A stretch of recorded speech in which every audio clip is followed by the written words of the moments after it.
as you guys know, the news sector in Canada is in crisis.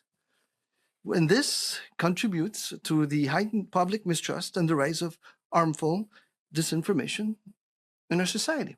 Hey guys, Andrew here. We're at the Yorkville Royal Sonesta waiting for Justin Trudeau to arrive. We want to ask him about the Disinformation Board the Department of Homeland Security developed in the United States, and if he agrees with that. We'll see if we can get a question in. So today we're just asking people about, they just started a Disinformation Governance Board in the United States government. So the government's going to determine what's disinformation online. Would you support something like that in Canada?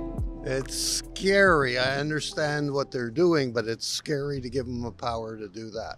How do you feel about that? I feel the same way. I don't want the government telling me what's disinformation or not. I don't trust them, to be honest, quite frankly.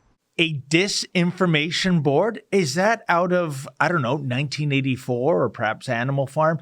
It sounds like an Orwellian nightmare to me. What next? The Ministry of Truth, that's responsible for propaganda, of course, and the Ministry of Love, that's where you go to get tortured to death. Unbelievable. Well, thankfully, we had Andrew Chapados doing streeters on that. And I say thankfully because it seems to me, Andrew, the good news is that almost everybody was not happy about a Canadianized version of a disinformation board. And it reminds me of the streeters I did a few weeks ago with Elon Musk getting Twitter. The vast majority of people at Yonge Dundas Square in uber liberal downtown Toronto, thumbs up in terms of free speech. My first question is, do you think maybe the pendulum is swinging, that people are waking up that so many of their charter rights and freedoms are being eclipsed?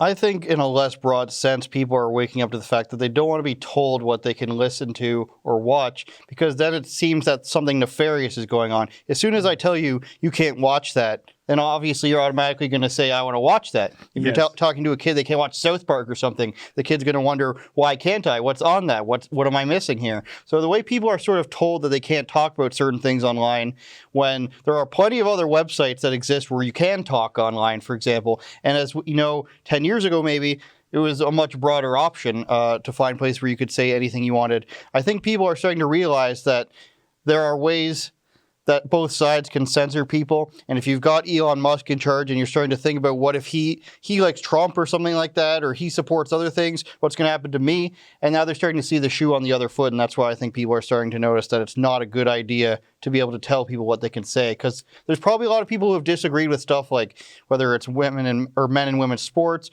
or something teaching transgenderism to kids. Yep. There's some sort of topic that they've seen that has been taken out of the public sphere, and they disagree with it. And you know, Andrew, you're so true. That is human nature. Once you tell somebody you can't do this, you can't say this, guess what? They're going to do it or say it. It reminds me, years ago for Rebel News, I went down to Garland, Texas to cover the Draw Muhammad contest. Mm-hmm. And it was a $10,000 US first prize. Did you win? No, I did submit it. I did submit an illustration. Actually, I can't draw worth anything, folks, but it was an artist who wants to remain anonymous. Gee, I wonder why. But, you know, the winning cartoon was an artist drawing Muhammad and a voice bubble coming out of Muhammad's mouth saying, "You can't draw me," and the voice bubble coming from the artist off the panel saying, "That's why I draw you." So, in other words, once you say you don't do it, people automatically are going to do it. Now, that's a severe interpretation of a religious, tenet. Now we have government getting into this ban too. But the thing is, we have to analyze this along the lines of what is the definition of misinformation to begin with? Well, of course, there is no real misinformation definition in terms of what is and what isn't. Now, I believe the difference between disinformation and misinformation is whether or not you're giving false information on purpose. Now, if the government, and like I said in these treaters, if the government's going to decide, or Twitter and Facebook, which they already do decide what's true and what's not, then it's all going to depend on who's in charge of that. Yeah. So the question I positioned people is, would you agree if it was Justin Trudeau, or would you agree if it's Donald Trump? Because obviously those are going to be biases that swing in different directions. And like I said, I think people are starting to realize that you can't trust one person to decide what's true and what's not for you. Hey folks, that was an excerpt from my show, Rebel Roundup. Now, to get the full meal deal, why not go to Rebel News Plus, sign up, and never miss a Rebel News Plus show in the future.